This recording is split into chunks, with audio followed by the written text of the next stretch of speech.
ಉಪ್ಪಳ ಪತ್ವಾಡಿ ಹೊಳೆಯಿಂದ ಅನಧಿಕೃತ ಮರಳು ಸಾಗಾಟ ನಡೆಸಲು ಮಾಫಿಯಾಗಳು ರಹಸ್ಯವಾಗಿ ರಸ್ತೆ ನಿರ್ಮಿಸುತ್ತಿರುವುದನ್ನು ಮಂಜೇಶ್ವರ ಪೊಲೀಸರು ಪತ್ತೆ ಹಚ್ಚಿ ಮಾಫಿಯಾಗಳ ಅಟ್ಟಹಾಸಕ್ಕೆ ತಡೆಯೊಡ್ಡಿದ್ದಾರೆ. ಕಳೆದ ರಾತ್ರಿ ಮಂಜೇಶ್ವರ ಎಸ್ಐ ಗಸ್ತು ತಿರುಗಾಟದಲ್ಲಿರುವ ಸಂದರ್ಭದಲ್ಲಿ ಮಾಫಿಯಾಗಳ ಈ ಕೃತ್ಯ ಗಮನಕ್ಕೆ ಬಂದಿದೆ. ಈ ಹಿನ್ನೆಲೆಯಲ್ಲಿ ಕೂಡಲೇ ಜಿಲ್ಲಾಧಿಕಾರಿಗೆ ಮಾಹಿತಿ ನೀಡಿದಾಗ ರಸ್ತೆ ನಿರ್ಮಾಣದ ವಿರುದ್ಧ ಕ್ರಮ ಜರುಗಿಸುವಂತೆ ಎಸ್ಐಗೆ ಆದೇಶಿಸಿರುವುದಾಗಿ ತಿಳಿದುಬಂದಿದೆ. ಇದರ ಮುಂದುವರಿದ ಭಾಗವಾಗಿ ಎಸ್ಐ ಘಟನಾ ಸ್ಥಳಕ್ಕೆ ತಲುಪಿದಾಗ ಅಲ್ಲಂತೂ ಜೆಸಿಬಿ ಮರಳನ್ನ ಜೋಡಿಸಿ ರಸ್ತೆ ನಿರ್ಮಾಣ ಮಾಡುತ್ತಿರುವುದು ಕಂಡುಬಂದಿದೆ.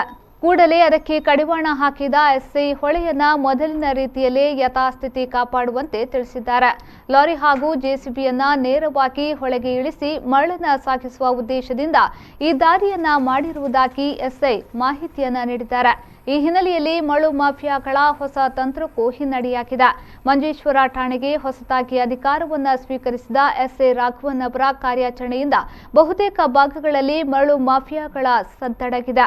ಮರಳು ಮಾಫಿಯಾಗಳ ಅಟ್ಟಹಾಸದಿಂದ ನದಿ ಹಾಗೂ ಹೊಳೆಗಳು ಸಂಪೂರ್ಣವಾಗಿ ಇಲ್ಲದಂತಾಗುವ ಸ್ಥಿತಿ ಒದಗುತ್ತಿರುವುದಾಗಿಯೂ ಇದಕ್ಕೆ ಕೆಲವೊಂದು ಅಧಿಕಾರಿಗಳು ಸಾಥ್ ನೀಡುತ್ತಿರುವುದಾಗಿಯೂ ಇಂತಹ ಘಟನೆಗಳು ಮರುಕಳಿಸದಂತೆ ಸೂಕ್ತ ಕ್ರಮಕ್ಕೆ ಮುಂದಾಗುವುದಾಗಿಯೂ ಎಸ್ಐ ರಾಘವನ್ ತಿಳಿಸಿದ್ದಾರೆ. കൂന കൂട്ടിയിരിക്കുന്ന മണലി അത് ഇരുവശങ്ങളിലേക്ക് തട്ടി ഇതിൻ്റെ വിടുത്ത് കൂട്ടുകയാണ്.